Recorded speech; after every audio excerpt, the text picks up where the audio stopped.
Selamat datang di channel Meragukan Filsafat, sebuah channel yang dibangun untuk memberi edukasi kepada insan publik yang luas di Indonesia dengan menggunakan perspektif pemikiran filsafat untuk membaca fenomena sosial, politik, dan budaya dalam konteks Indonesia kontemporer.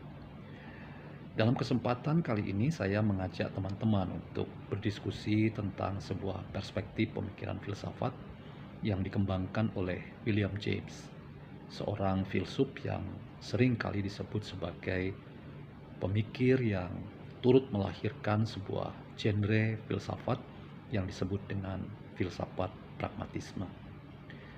Filsafat pragmatisme adalah sebuah pemikiran filsafat yang ingin menolong kita untuk mengerti tentang panggilan kita dan identitas yang melekat pada diri kita, bahwa kita semua adalah manusia yang pragmatis.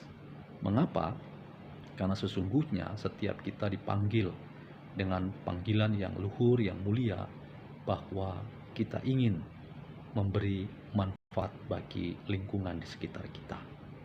Jadi pemikiran filsafat pragmatisme adalah pemikiran filsafat yang ingin memastikan bahwa kehadiran kita atau eksistensi kita adalah kehadiran dan eksistensi yang membawa dampak bagi kebaikan dalam hidup bersama.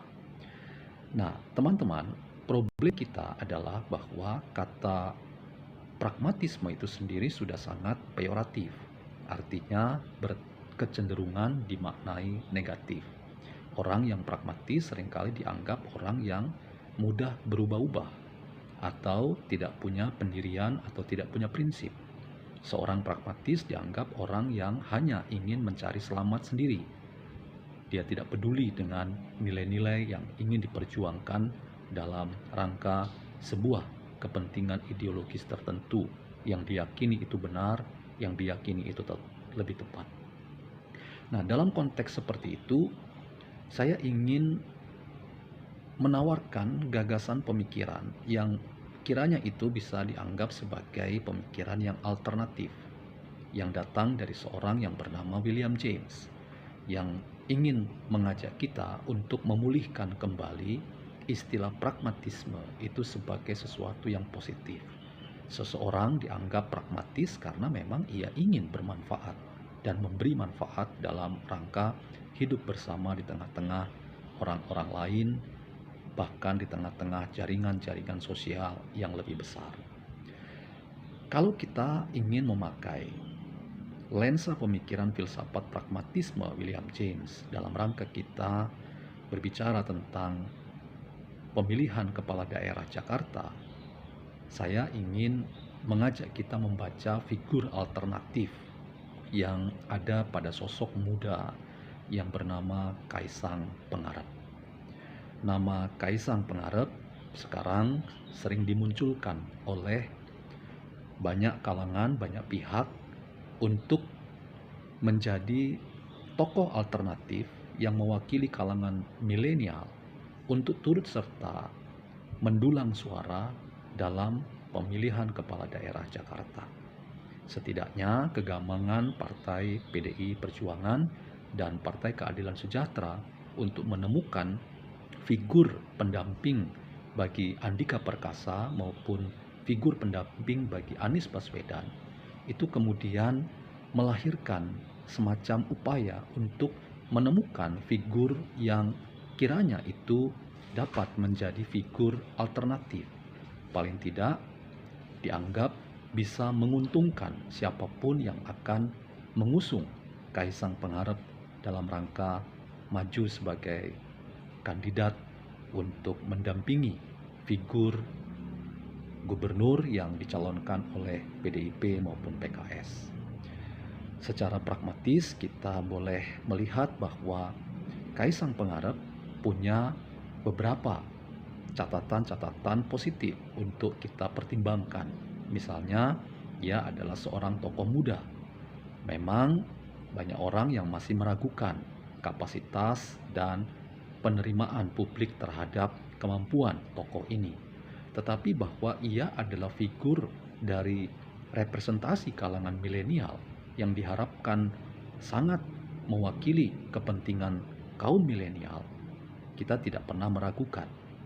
Dan secara pragmatis kita juga bisa menawarkan semacam opsi untuk melihat bahwa seorang muda tidak pernah boleh kemudian ditanya tentang apa prestasi yang sudah dipunyai bahkan dimiliki. Kita justru dapat belajar dari pelaksanaan pemilihan presiden dan wakil presiden yang lalu, yang ternyata memenangkan figur wakil presiden seperti Gibran Rakabuming Raka. Kita tidak boleh secara berlebihan kemudian meminta apakah figur muda itu sudah mumpuni dan sudah punya jam terbang tinggi. Justru demokrasi yang sehat adalah demokrasi yang memberi ruang kepada siapapun yang memang dapat mendulang suara dan dipercaya untuk mengupayakan dirinya menjadi figur yang mampu dan bisa dalam rangka tampil sebagai seorang pemimpin. Justru di kali pertama ketika ia dicalonkan untuk maju dalam sebuah perhelatan pemilihan kepala daerah di daerah tertentu. Dalam konteks itu, nama seorang Kaisang Pangarep sebagai Ketua Umum Partai Solidaritas Indonesia dapat kita perkirakan menjadi figur alternatif yang bisa ditimbang baik dari kubu PDI Perjuangan maupun kubu Partai Keadilan Sejahtera.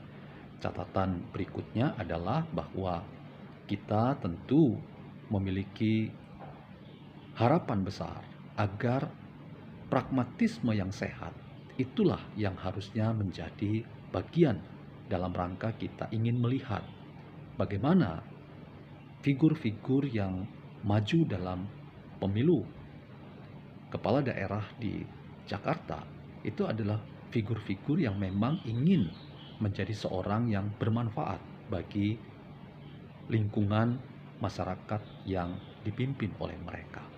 Karena tanpa bersikap pragmatis yang sehat, maka kita hanya akan membayangkan pragmatisme itu cenderung menjadi pragmatisme yang selalu peyoratif maknanya, sebagai pembagian kue kekuasaan dalam rangka memastikan kepentingan-kepentingan kelompok tertentu yang diperjuangkan, sehingga orang lupa pada kepentingan yang lebih besar, yaitu kepentingan masyarakat yang dipimpin. Atau dalam rangka pragmatisme yang peyoratif itu, kita hanya membayangkan seorang pemimpin adalah seorang pemimpin yang hanya mencari aman untuk kepentingan yang jangka pendek dan sesaat saja. Disinilah teman-teman kita bisa menimbang bahwa secara pragmatis figur Kaisang Pangarep adalah figur alternatif. Ia adalah figur yang mewakili kalangan milenial dan semua kita sebagai insan politik tanah air, setidaknya yang akan terlibat dalam pemilihan kepala daerah di Jakarta, betul-betul ingin legowo memberikan kesempatan pada figur yang belum punya kemampuan, belum punya jam terbang yang banyak untuk membuktikan bahwa mereka adalah figur yang pantas karena punya kesempatan untuk belajar menjadi seorang pemimpin. PKS, kemudian PDI Perjuangan rasanya perlu menimbang keberadaan Kaisang Pangarep untuk menjadi figur alternatif yang dapat mendampingi calon utama mereka dalam Pilkada Jakarta. Catatan lainnya bahwa Partai Solidaritas Indonesia sendiri adalah lawan tanding yang kuat dari PKS yang menang dalam Pilkada Jakarta.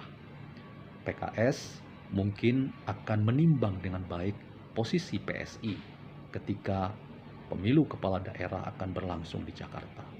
Jangan-jangan dalam konteks yang pragmatis William James tadi, sosok Ketua Umum PSI, Kaisang Pangarep, dapat menjadi figur yang kita bisa usung dan dorong dalam rangka ikut maju dalam kontestasi pemilihan kepala daerah Jakarta. Pragmatisme yang sejati adalah upaya untuk bermanfaat, memberi manfaat bagi siapapun yang akan dipimpin oleh seorang pemimpin.